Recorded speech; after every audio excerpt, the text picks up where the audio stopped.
Hoy vamos a tratar de profundizar sobre el tema de la salvación. Para entender el tema de la salvación, primero necesitamos entender por qué necesitamos ser salvos. ¿Usted se ha hecho esa pregunta? La razón por la que necesitamos la salvación es porque perdimos la conexión con Dios. El hombre fue diseñado como un ser eterno. Dígale al que está a su lado, dígale: usted es eterno. Tú fuiste diseñado como un ser eterno. Cuando Dios te soñó, cuando Dios te diseñó para habitar en su presencia. Ese fue el diseño original. Dios te diseñó para que tú habitaras eternamente en la presencia de Él. Dios crea al hombre y lo pone en un lugar hermoso, maravilloso, llamado el Edén. Y en ese lugar habitaba en la presencia de Dios. Ese fue el diseño original del Señor para la vida del hombre. Ese es el diseño que Dios quiere restablecer. Diga conmigo: restablecer. Y para restablecer ese diseño es necesario rescatar al hombre de la condición caída. La caída del hombre, ¿dónde se generó? En el Edén. Dice la palabra que el hombre fue arrojado. Diga conmigo: arrojado. Y es muy específico como Dios lo dice. Dice la palabra que cuando el hombre es sacado del Edén, fue puesto un ángel. ¿Para qué? Para impedir que el hombre volviera a ingresar a ese lugar. O sea, esto simboliza una separación. Diga conmigo: separación. Todos estos conceptos usted necesita entenderlos para que pueda entender la salvación. Entonces, por causa de la rebelión del hombre, escuche, porque el concepto pecado era un concepto que el hombre no conocía. Entonces, decir que el hombre fue arrojado por causa del pecado es una explicación de pronto muy simplista. Porque de hecho en el Edén el hombre no tenía conocimiento del concepto pecado. Es más, de hecho, cuando el hombre consume del fruto, ¿cuál fruto fue? ¿Cuál? Del bien y del mal. O sea que antes de consumir del fruto, el hombre no tenía percepción ni conocimiento de lo que era bien o de lo que era mal. Entonces, quiero explicárselo un poco mejor. O sea que si el hombre en esa condición hubiera actuado de manera incorrecta, no lo hubiera sabido. El hombre en su diseño era inocente.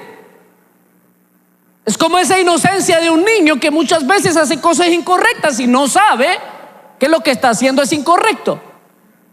En ese diseño original, en ese concepto fue diseñado el hombre. Cuando el hombre escucha, abre los oídos para escuchar lo que tenía la serpiente para decir, el hombre entra en rebelión con Dios. Diga conmigo: rebelión. El pecado que se ejecutó en el Edén fue el pecado de rebelión, resultado de la desobediencia. Escuche, si hay algo que no cabe en el reino de los cielos, es la desobediencia y la rebeldía. Ay, ay, ay, ay, ay. ¿Con qué lucha más la iglesia? Con la desobediencia y con la rebeldía. Esto usted necesita entenderlo profundamente, porque esto provoca separación. Por causa de esa separación fue necesario que el hombre fuera rescatado. ¿Rescatado de qué? De su condición. No, escuche. Recuerde que cuando el hombre cae no tenía conocimiento del concepto pecado. De su condición caída y restablecido nuevamente a su relación íntima con el Señor. Pero ya hay una ruptura. Dios es un Dios santo, ¿cierto? Y un Dios santo habita en medio de santidad, y el hombre camina. Entonces hay una incompatibilidad espiritual. Levante aquí la mano el que no haya pecado. Levante la mano el que aún no esté pecando. Uno. No hay uno perfecto aquí. No lo hay, ¿cierto? Se rajó hasta el pastor. Entonces, entendemos con esto que hay una incompatibilidad. No somos compatibles con el diseño de Dios. Si el hombre hubiera permanecido sin su percepción del bien y del mal, el hombre se hubiera podido mantener en ese diseño de santidad y no haber perdido esa comunión con Dios. Al perderla, el hombre necesita ser rescatado de esa condición caída y elevado nuevamente al diseño de Dios. Ahora sí me está entendiendo el concepto de salvación y por qué es necesario que el hombre sea salvo. Cuando el hombre está caído, Dios empieza a diseñar un plan para restablecer su relación con el hombre. Y en ese acercamiento de Dios para intentar restablecer esa relación con el hombre, Dios utiliza una estrategia para poder salvar o restablecer. Más allá de simplemente salvar, es restablecer esa conexión de Él con nosotros. Y se diseña una forma. Quiero que usted me acompañe. El libro de Éxodo, capítulo 25, versículo 8. Usted necesita prestar mucha atención para que pueda entender esto que estoy intentando enseñar. Amén. Éxodo 25, 8.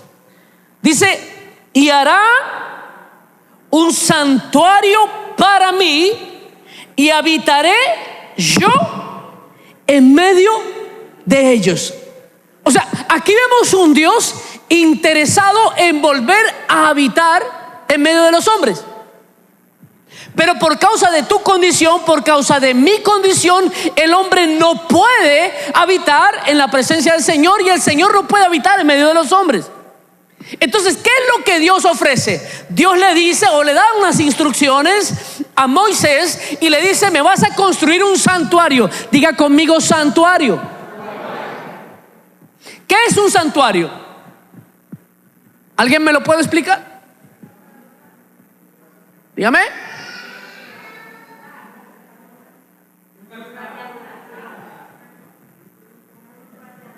¿Puede haber altar sin haber santuario? ¿Puede haber lugares de adoración sin necesidad de ser un santuario? Esa es la respuesta. Un santuario es un lugar apartado, exclusivo, separado de todo lo demás. Un santuario es un lugar exclusivo donde se genera un ambiente específico. Cuando usted lee las órdenes que Dios le da a Moisés para que construya el tabernáculo, empieza a entender uno a uno todos los pasos que Dios siguió para poder tener un lugar completamente santificado para que su presencia pudiera habitar. Cuando usted lee las indicaciones, eso lea en el libro de Éxodo, léase casi que todo el libro del Éxodo. Después del capítulo 25 hay una serie de instrucciones donde Dios le da detalladamente cada una de las cosas que Moisés debe construir para el tabernáculo de reunión. Pero quiero intentar resumir que allí en el tabernáculo se generan 3 espacios. Diga conmigo: espacios. 3 lugares. Esos 3 lugares tenían 3 niveles de santidad o 3 niveles de santificación. Uno de esos lugares era el atrio, otro lugar era el lugar santo y otro lugar era el lugar santísimo. En el atrio era el lugar donde el pueblo podría tener comunicación con los sacerdotes. O sea, el atrio era el lugar al que usted y yo podíamos acceder, donde el pueblo accedía a los sacerdotes para presentar sacrificio. Los sacerdotes tomaban el sacrificio y lo presentaban, y los sacerdotes tenían acceso al lugar santo, un lugar apartado. Si usted nota, cuando se le dan las indicaciones al pueblo de Israel, había unas indicaciones para el pueblo, pero habían otras indicaciones de santificación para los sacerdotes. ¿Sabe por qué? Porque los sacerdotes tenían un acceso a un lugar más profundo o más santificado delante de la presencia del Señor. A ese lugar el pueblo no podía acceder. Pero más adentro, un poco más allá, había un lugar más exclusivo que era el lugar santísimo. Y en ese lugar santísimo, ¿qué había? ¿Qué estaba allí? El arca del pacto, que representa la presencia de Dios manifiesta dentro del pueblo. Y en ese lugar santísimo solamente podía entrar una sola persona, una sola vez al año, y era el sumo sacerdote. Y el sumo sacerdote, para poder entrar en ese lugar santísimo una vez al año, debía presentar un sacrificio por su pecado y debía presentar un sacrificio por los pecados omitidos del pueblo. Escuche, ya ellos tenían unas directrices. Ellos debían presentar un sacrificio por sus pecados. Si alguien del pueblo pecaba, presentaba sacrificio delante del sacerdote, y el sacerdote lo presentaba delante de la presencia del Señor para cubrir el pecado del pueblo. Pero cuando el sacerdote entraba, cuando el sumo sacerdote entraba al lugar santísimo, el sumo sacerdote debía presentar un sacrificio más por los pecados omitidos del pueblo, aún por aquellos pecados que no son ocultos. No sé si usted ha leído en el libro de los Salmos. El libro de los Salmos, el salmista dice: Señor, perdóname aún de aquellos pecados que me son ocultos, porque el hombre aún omitiendo peca. Entonces el que se crea santurrón, por más santurrón que usted se crea, hermano, usted peca. Amén. Y al presentar estos dos sacrificios, uno por el pecado del sacerdote, el sumo sacerdote, y uno por el pecado omitido del pueblo, entonces el sumo sacerdote podía entrar al lugar santísimo para tener comunicación con el Señor directamente. Mira qué tremendo, mira lo difícil que era que Dios pudiera habitar en medio de los hombres por causa del pecado y la maldad del ser humano. Y a pesar de todo esto que el Señor diseña alrededor del hombre para poder intentar acercarse, porque aquí el problema es un problema de condición. Diga conmigo: condición. Dios está en una condición mucho más elevada, en una dimensión elevada. Nosotros estamos en una dimensión inferior. Dios intenta levantarnos de esa condición inferior y llevarnos a su nivel. Por eso Dios se hace menos en el tabernáculo, y esto es tipología de lo que en futuro haría a través de Jesucristo, que siendo Dios se hizo hombre, tomó la posición del humano para hacerse a su nivel y elevarlo al nivel de él. Pero allí vamos a entrar un poco más adelante. Entonces el tabernáculo fue este diseño para intentar un acercamiento. Dígame: acercamiento. Es lo que Dios intenta constantemente con nosotros. Pero ¿qué hizo el hombre? El hombre no entendió cuál era el objetivo del sacrificio. El objetivo del sacrificio era acercarnos más a Dios e intentar alinearnos a su diseño. Pero ¿qué hizo el hombre? Tomó el diseño de Dios y lo adaptó a sus necesidades. El hombre, en vez de intentar dejar de ser pecador, ¿qué hizo? Siguió pecando más, y ahora, como podía presentar un animal, empezó a tener más animales. Esto se asemeja mucho a lo que en alguna época la iglesia tradicional hacía, y es que vendía las amnistías para los pecados. Y ese común dicho del que peca y reza, empata. Y de alguna manera hicieron de ese acceso a una redención para que la presencia de Dios pudiera habitar en medio de ellos algo sin sentido. Algo que finalmente en el libro de Isaías termina siendo abolido. Usted lee en el libro de Isaías donde Dios dice: ya no quiero que ustedes presenten más sus ofrendas. Ya hastiado estoy de sus ofrendas. Estoy cansado de sus sacrificios, de sus lunas nuevas, de sus ofrendas mecidas. Dios dice: no los traigan más. En ese momento pierde efecto lo que Dios intentó hacer a través del tabernáculo, porque el hombre no entendió que Dios quería elevarnos a una condición superior. Diga conmigo: Dios te quiere elevar. El objetivo de la salvación no es un simple rescate. El objetivo de la salvación es llevarlos a un nivel espiritual superior. ¿Recuerda lo que hablábamos hace 8 días? Cuando estábamos hablando sobre el rapto. Recuerda que allí decía que era necesario que este cuerpo corrupto fuera transformado en un cuerpo incorruptible, y que lo que era dotado de muerte se vistiera de inmortalidad. ¿Sabe a qué se está refiriendo allá el apóstol Pablo? A volver al diseño que teníamos en el Edén. ¿Usted sabía que cuando el hombre fue puesto en el Edén no fue diseñado para morir? Fue diseñado para ser eterno.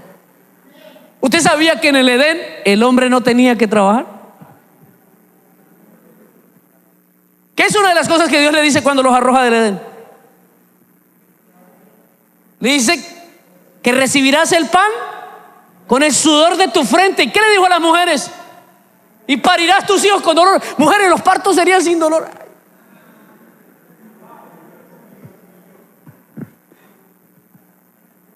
Cuando el apóstol habla de que lo corruptible se vuelva incorruptible, es llevarnos al diseño. Por eso esto pega mucho con lo que estaba enseñando hace 8 días. Que alguna vez lo que estaba explicando hace 8 días, de que la gente dice, bueno, y cuando estemos allá, si nosotros no logramos cambiar completamente, cuando estemos en el cielo ya también va a salir todos esos deseos, pensamientos malos de la carne. Mi amado, no, porque seremos transformados. Seremos puestos en un cuerpo espiritual con el diseño original y la inocencia que nos había sido dotada en el Edén. ¿Me está entendiendo? Allí ya no tendremos conciencia de pecado. Por eso cuando Jesús dice, allí ya no se casarán ni se darán en casamiento, porque ya no habrá ese pensamiento ni esos deseos carnales. Esto lo tiene que entender muy bien, porque hay gente que está creyendo que para ir al cielo se necesita ser perfecto. No lo vamos a llegar a hacer. Estamos siendo formados y perfeccionados en el Espíritu Santo constantemente, pero seguimos siendo seres imperfectos. El único que es perfecto es Cristo. Por eso dice, solamente uno fue hallado perfecto. ¿Quién? Cristo Jesús. Todo esto empiece a anotarlo en su mente. Yo le aconsejaría a usted que los miércoles se traiga un cuaderno, una libreta, para que tome apuntes. Si algún día alguien le pregunta, usted sepa qué responder. Quiero que me acompañe. Hebreos capítulo 9, versos 6 y 7. ¿Qué es lo que dice la Biblia? De lo que yo les estaba hablando. Y así dispuestas estas cosas, en la primera parte del tabernáculo entran los sacerdotes continuamente para cumplir los oficios del culto. Pero en la segunda parte, solo el sumo sacerdote una vez al año, no sin sangre, escuche, no sin sangre, la cual ofrece por sí mismo y por los pecados de la ignorancia del pueblo. Aquí está hablando de un punto crucial para que se pueda realizar la expiación, y es la necesidad del sacrificio. Esto es crucial porque finalmente va a explicar concretamente lo que pasó en la cruz del Calvario, para que hubiera esa redención que ocurría cada año, porque el objetivo de entrar el sacerdote al lugar santísimo cada año era santificar al pueblo y que hubiera un perdón total de los pecados del pueblo. O sea que después de esa entrada del sumo sacerdote al lugar santísimo, el pueblo era redimido y era santificado, y la presencia de Dios se podía manifestar. Si usted lo lee, se va a dar cuenta que la Biblia dice que cuando sucedía eso, descendía una nube sobre el tabernáculo a la vista de todos. O sea que cuando venía esa santificación, el pueblo podía disfrutar de la presencia de Dios en medio de ellos. Entienda esto: a través de la sangre. Esto es crucial para que entendamos el sacrificio de Cristo. Juan capítulo 3, verso 16. ¿Qué es lo que dice la Biblia? Porque de tal manera amó Dios al mundo, que ha dado a su Hijo unigénito, ¿para que qué?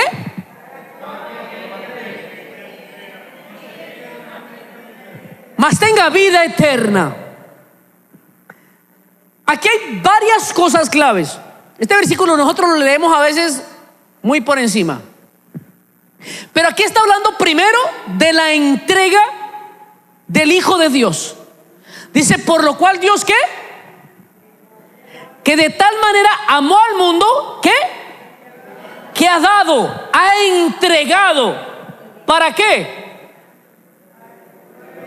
No, ¿para qué lo entregó? ¿Para qué? Para ser sacrificado. Escuche, para ser sacrificado.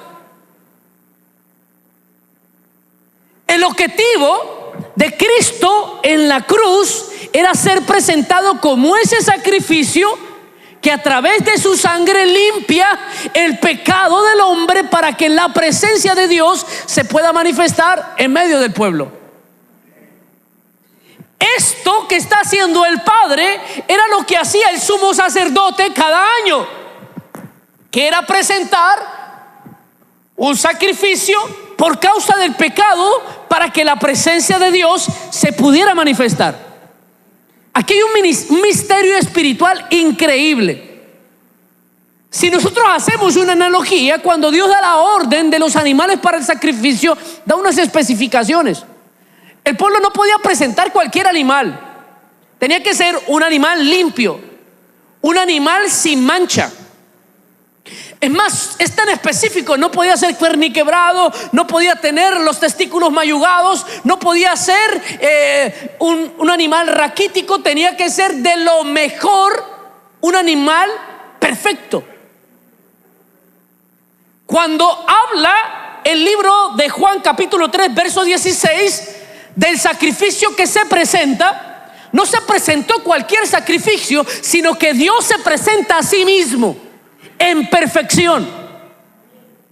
Escuche, no es como dicen los testigos de Jehová, que Jesús es un Dios chiquito. Sí, ellos enseñan eso, que Jesús es como un mini Dios.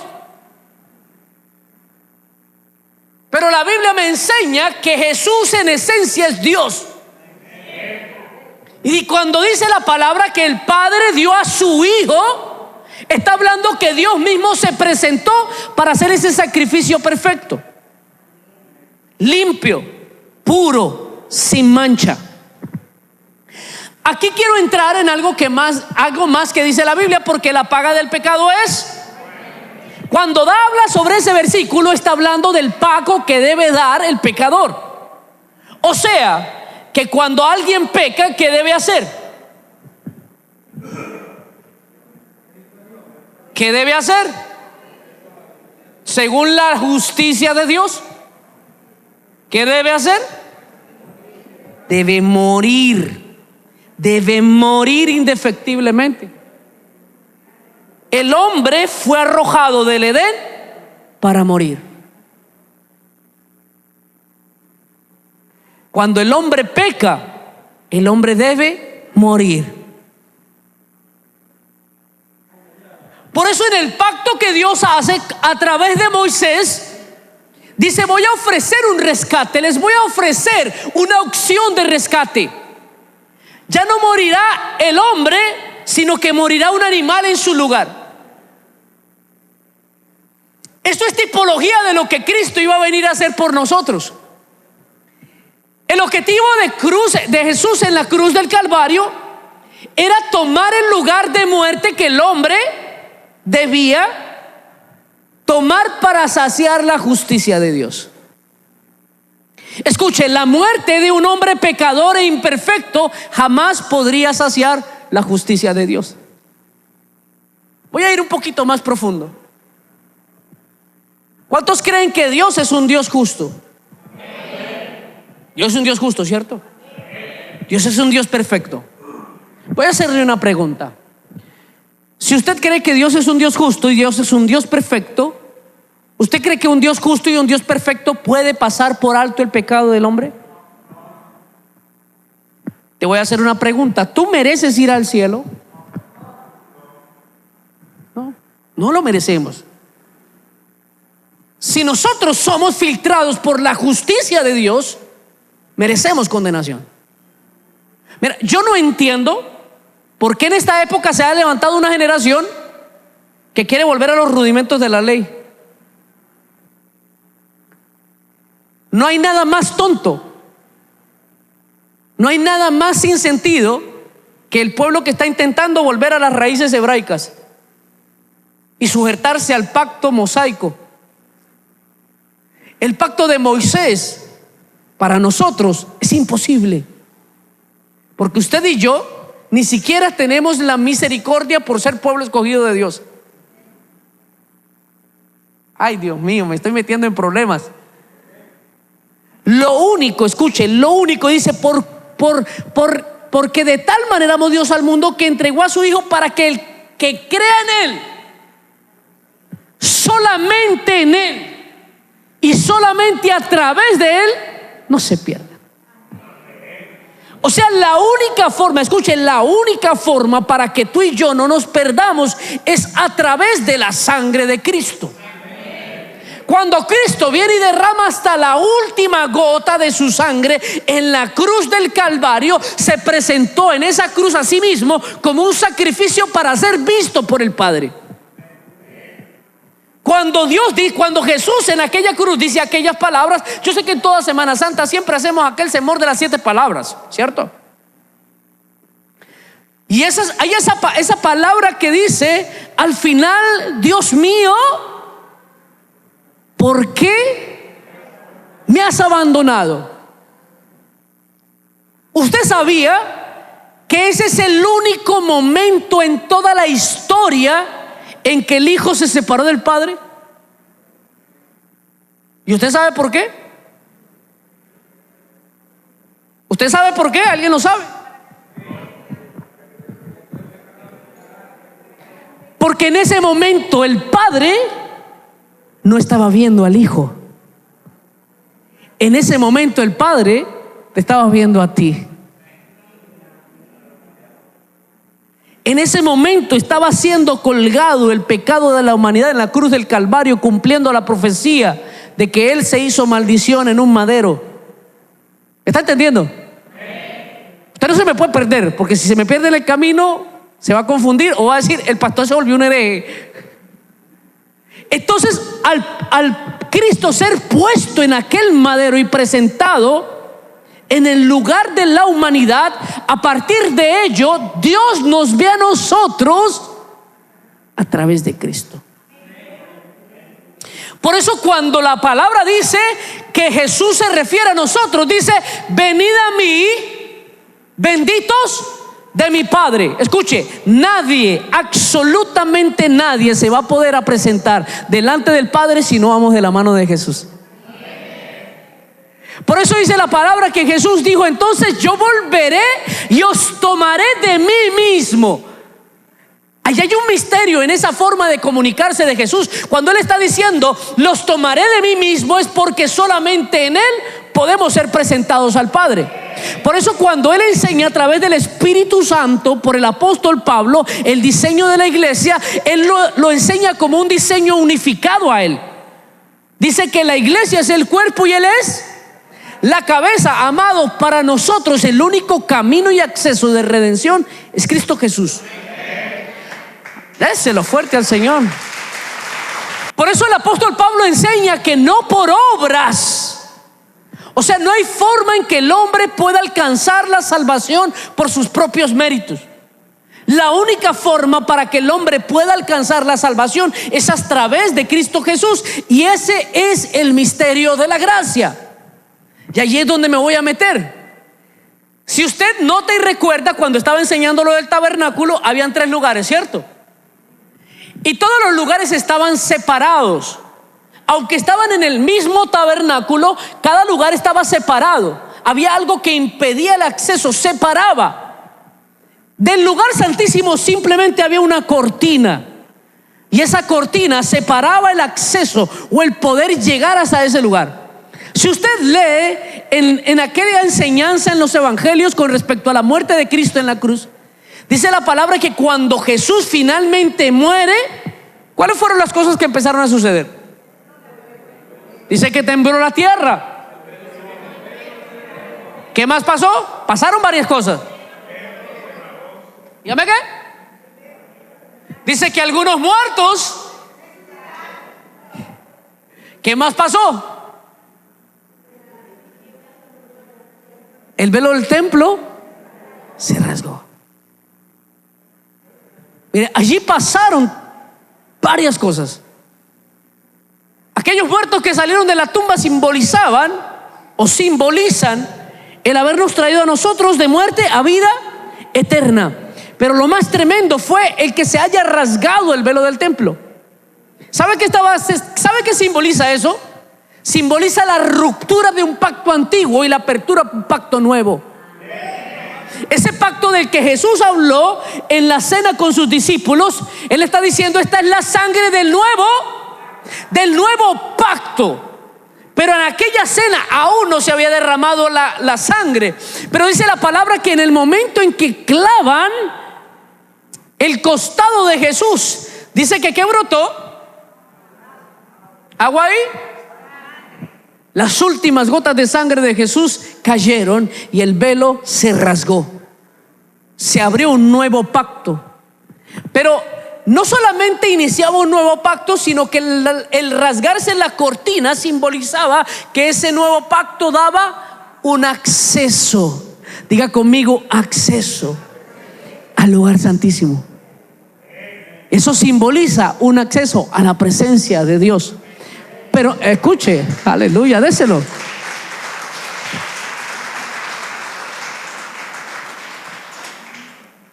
Un acceso, pero no por nosotros, sino un acceso por causa de Cristo. Vaya conmigo al libro de Efesios capítulo 2 verso 8. Es lo que dice: porque por gracia sois salvos por medio de la fe. Y esto, escuche, no de vosotros, pues es don de Dios, no por obras, para que nadie se gloríe, porque somos hechura suya, creados ¿en quién? En Cristo Jesús, para buenas obras, las cuales Dios preparó de antemano para que anduviésemos en ellas. Y aquí hay un misterio en esta enseñanza. Preste atención, léalo muy detenidamente. Dice: porque por gracia sois salvos. Dígale al que está a su lado: regalado. Usted no puede hacer nada. Y quiero que entienda esto: gracia significa dado como un regalo. No porque no tenga valor, sino porque es invaluable. Pero mira lo que continúa diciendo: salvos por gracia, y no será de vosotros. ¿Por medio de qué? De la fe. O sea que la salvación solamente se puede obtener a través de la fe en Cristo. No existe obra que el ser humano pueda hacer para alcanzar la salvación que solamente se obtiene en Cristo Jesús. Hay gente que puede estar creyendo que comportarse bien y ser muy juiciosos van a alcanzar el cielo, y amados, sin Cristo es imposible. No hay obra que pueda hacer el ser humano para alcanzar o redimir su alma delante del Señor. Solamente Cristo Jesús lo puede hacer. Pero mira lo que continúa diciendo: no por obra para que nadie se gloríe, porque somos hechura suya, creados en Cristo Jesús para buenas obras, las cuales Dios preparó de antemano para que anduviésemos en ella. Escuche, nosotros como seres humanos ¿hacemos buenas obras por naturaleza? Sea sincero. Sea sincero. ¿Es nuestra naturaleza hacer el bien? De vez en cuando hacemos una buena obra. Pero ¿sabe qué sale más al natural?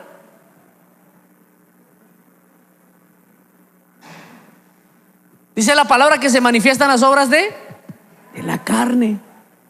Maldecimos, insultamos, mentimos, robamos, adulteramos.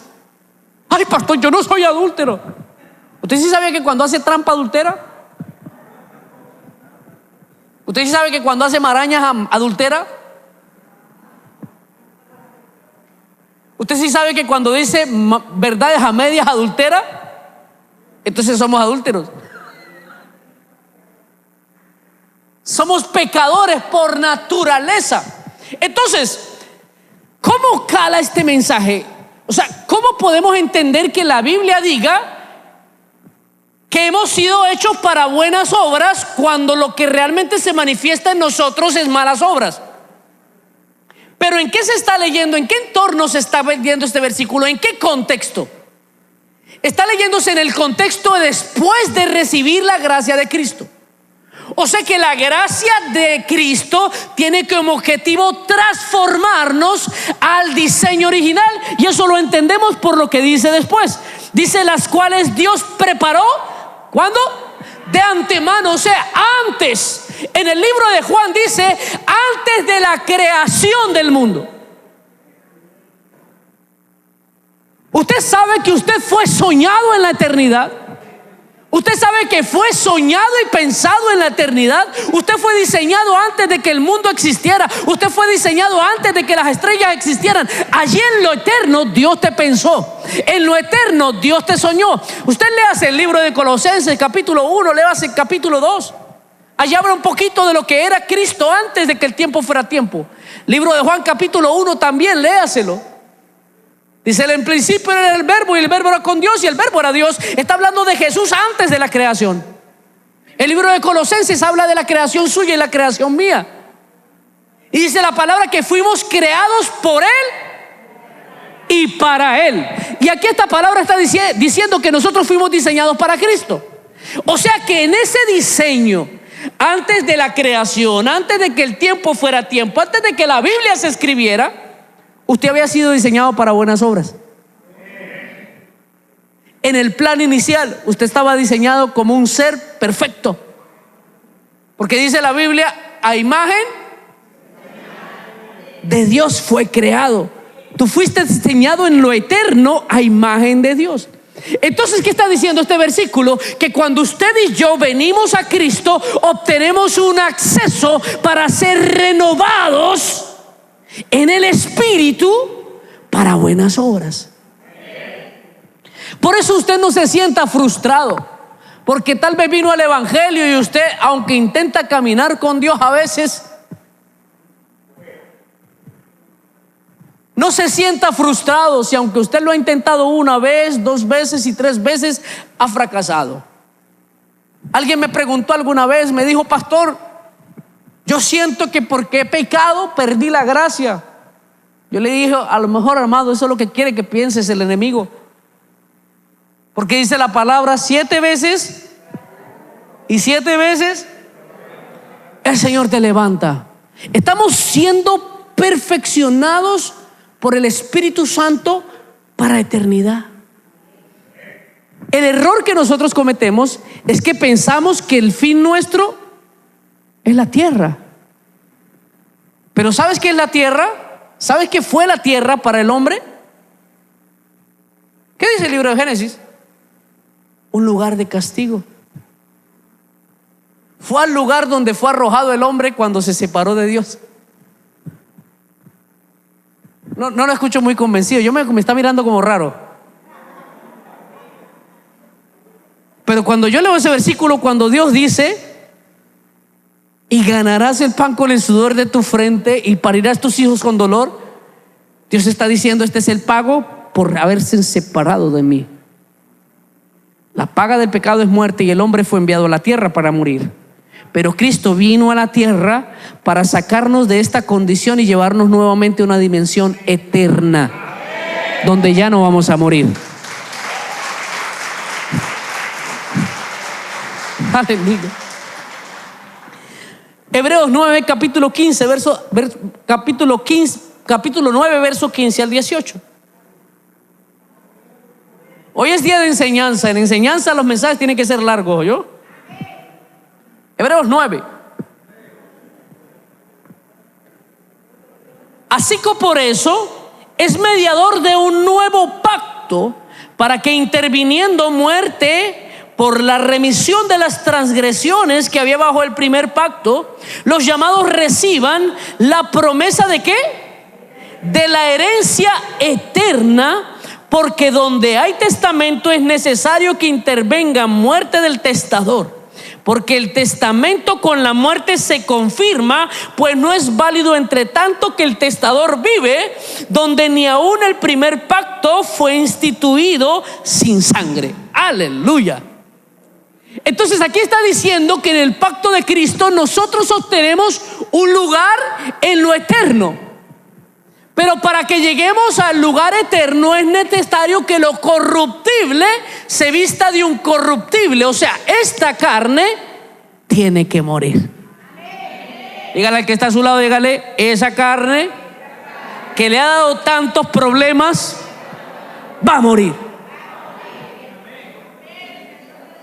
A mí una de las cosas que más me emociona de irme para el cielo, hermano, es que ya no va a tener que luchar con esta carne.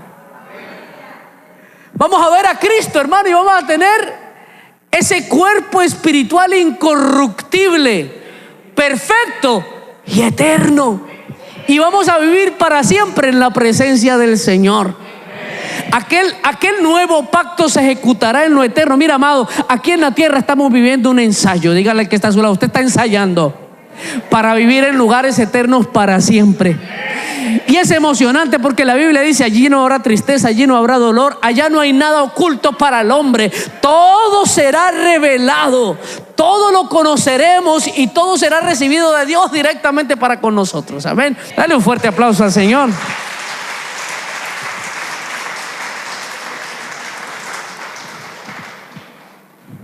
Mira lo que dice la palabra: es necesario que muramos, pero ¿para qué? Para que haya resurrección en Cristo Jesús. Mira lo que dice el libro de Juan, capítulo, quiero que usted me acompañe, Lucas 24, 6, 7. Dice: no está aquí, sino que ha resucitado. Acordaos de lo que os habló cuando aún estaba en Galilea, diciendo: es necesario que el Hijo del Hombre sea entregado en manos de hombres pecadores y que sea crucificado y resucite al tercer día. Ahora vamos a leer Juan capítulo 11, 25 y 26. Y le dijo Jesús: yo soy la resurrección y la vida. El que cree en mí, aunque esté muerto, vivirá. Y todo aquel que vive y cree en mí no morirá eternamente. Analice conmigo esto. Mira, dice: yo soy la resurrección y la vida, y el que cree en mí, aunque esté muerto, vivirá. Escuche, la Biblia dice que la paga del pecado es muerte. O sea que el pecador está muerto. Y cuando el pecador que está muerto viene a Cristo, ¿qué recibe de Cristo? ¿Y qué tipo de vida? Vida eterna. Jesús te entregó a ti garantía de vida eterna. ¿Y sabe cuál es la clave? La clave es permanecer en Cristo. ¿Sabe qué dice la palabra? Dice: al que perseverare hasta el fin, a ese yo le daré la corona de la victoria. Dígale al que está a su lado: lo único que necesitas hacer, dígaselo, lo único que necesitas hacer es no rendirte jamás. Jamás. Permanece en Cristo, permanece en Cristo, permanece en Cristo. La única forma de perder la gracia es rechazarla. Usted lo sabía. Ay, ay, ay. Mira, mi amado, yo le voy a hacer un llamado a la madurez espiritual. No se arriesgue a perder la salvación por tonterías. El apóstol Pablo dijo: después de esta salvación tan grande, ya no hay más sacrificio que pueda ser presentado. Yo entendí algo, que mi única garantía de eternidad es Cristo Jesús. Y si Él es mi garantía, tengo que permanecer en Él, por Él y para Él. Amén.